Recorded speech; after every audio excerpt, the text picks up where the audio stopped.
হরে কৃষ্ণ, রাধে রাধে। 2025 সালের জন্মাষ্টমী কবে পালন করতে হবে? 15ই আগস্ট নাকি 16ই আগস্ট? শ্রীকৃষ্ণের জন্মাষ্টমী পালিত করায় উপবাসে কি খাবেন আর কি খাবেন না এবং সময়সূচি, বিধি, নিয়ম, মন্ত্র সহকারে আজকের এই ভিডিওটিতে উল্লেখ করা হয়েছে।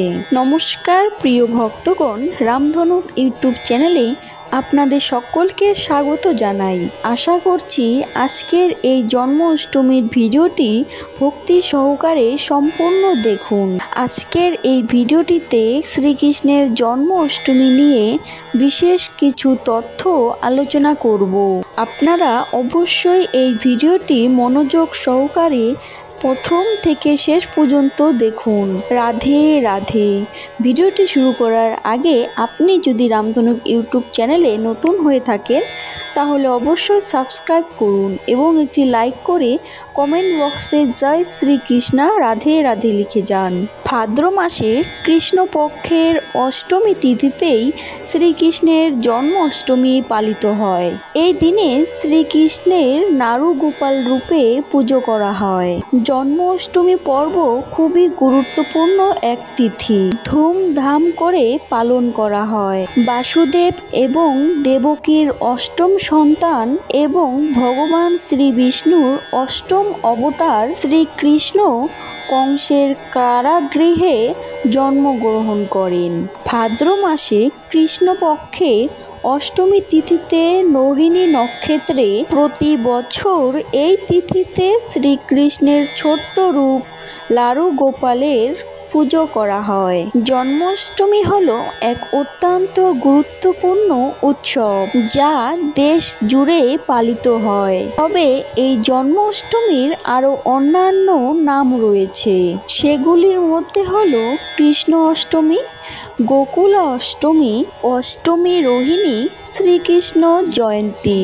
এ বছরের 2025-এর জন্মাষ্টমী পড়েছে 16ই আগস্ট এবং নন্দ উৎসব পড়েছে 17ই আগস্ট এবং জন্মাষ্টমী তিথি শুরু হবে 15ই আগস্ট রাত্রি 1:16 থেকে এবং থাকছে 16ই আগস্ট রাত্রি 12:48 পর্যন্ত। বন্ধুরা, শ্রীকৃষ্ণের জন্ম রোহিণী নক্ষত্রয় হওয়ায় তাই রোহিণী নক্ষত্রয় বিশেষভাবে জন্মাষ্টমী পুজো পালন করা হয়। তবে এবছর রোহিণী নক্ষত্র 17ই আগস্ট ভোরবেলা শুরু হচ্ছে আর শ্রীকৃষ্ণের জন্মাষ্টমী 16ই আগস্ট। যেহেতু এবছরে রোহিণী নক্ষত্র শ্রীকৃষ্ণের জন্মতিথিতে পড়েনি।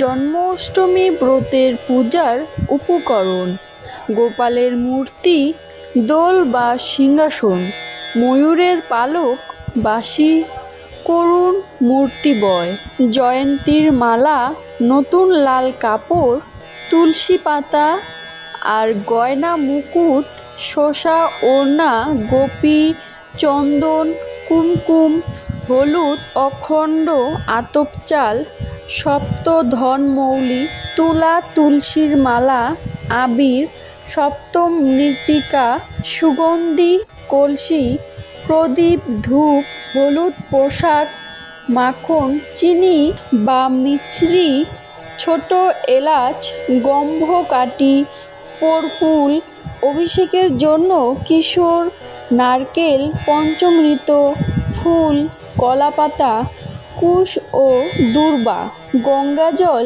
মধু, চিনি, সুপারি, পান, সিঁদুর ইত্যাদি। তবে মাখন, মিশ্রি, তুলসী পাতা, হলুদ রঙের পোশাক, চন্দন, ফুল ও পঞ্চামৃত ছাড়া গোপালের পুজো অসম্পূর্ণ থেকে থাকে। জন্মাষ্টমীর ব্রত কিভাবে পালন করা হয় আসুন জেনে নেওয়া যাক। শাস্ত্রমতে জন্মাষ্টমীর আগের দিন নিরামিষ আহার গ্রহণ করতে হয়, তবে আপনাকে রাত 12টার আগেই খেতে হবে। তারপর ব্রাশ করে ঘুমোলে অত্যন্তই ভালো।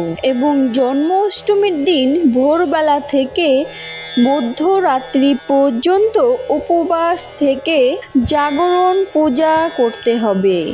জন্মাষ্টমীতে ব্রতবিধিতে গোপালের স্নান অভিষেক পঞ্চ অমৃত দিয়ে অর্থাৎ দুধ, দই, ঘি, মধু এবং চিনির জল এবং ডাবের জল দিয়েও গোপালকে অভিষেক স্নান করাবেন। এটি শাস্ত্রমতে অত্যন্ত শুভ বলে মনে করা হয়। তারপর গোপালকে গা মুছিয়ে নতুন হলুদ রঙের বস্ত্র পরিয়ে দিতে হবে, কারণ শ্রীকৃষ্ণের অত্যন্ত প্রিয় রং এই হলুদ রং। তাই হলুদ রঙের বস্ত্র গোপালকে পরিধান করাবেন। সঙ্গে শিব চন্দন লেপন করবেন, তুলসী পাতা অর্পণ করবেন এবং গোপালের চরণে পুষ্প সুগন্ধি অর্পণ করবেন। তারপর গোপালকে পেষ্টদীপ দিয়ে আরতি করবেন। পেষ্টদীপ হলো ময়দা, চালের গুঁড়া, ঘি সহযোগে তৈরি একটা প্রদীপ। তারপর গোপালকে আপনারা যা নিবেদনে দিবেন, তালের পিঠে, পায়েস, মিষ্টি, দই, নারকেলের নাড়ু এবং মিশ্রি এবং ইত্যাদি আপনারা যতটুকু সাধ্যমতো দিতে পারবেন সেটুকু আপনারা নিবেদন করবেন। এবং আপনি যাই গোপালকে ভোগ দিন না কেন, তাতে কিন্তু তুলসী পাতা একটি হলেও দিতে হবে। তারপর পঞ্চপ্রদীপ এবং কর্পূরের প্রদীপ দিয়ে আরতি করবেন এবং ধূপধুনা দেখাবেন। আরতি করার পর অবশ্যই কৃষ্ণ মন্ত্র জপ করতে হবে। শ্রীকৃষ্ণের প্রণাম মন্ত্রটি হলো: হে কৃষ্ণ করুণা সিন্ধু দীনবন্ধু জগৎপথে গোপেশ গোপিকা কান্ত রাধা কান্ত নমস্তুতে। নমো ব্রহ্মাণ্য দেবায় গ্রো ব্রহ্মাণ্য হিতায় চ জগদ্ধিতায় শ্রীকৃষ্ণায় গোবিন্দায় বাসুদেবায় নমো নমঃ। শ্রীকৃষ্ণের প্রণাম মন্ত্রর পর ঠিক যারা শ্রী রাধারানীর মন্ত্র জপ করবেন সেটা হলো: তপ্ত কাঞ্চন গৌরাঙ্গী রাধে বৃন্দাবনেশ্বরী বৃষভানুসুতে দেবী প্রণমামি হরিপ্রিয়ে।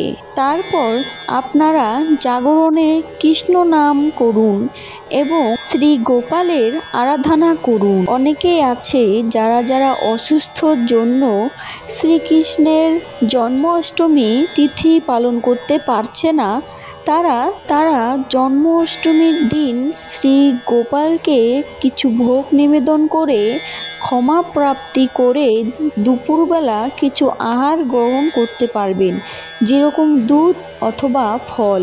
এরপর পারণের শুরুতে এই মন্ত্রটি পাঠ করুন: সর্বায় সর্বেশ্বরায় সর্বপতয়ে সর্বসম্ভবায় গোবিন্দায় নমো নমঃ।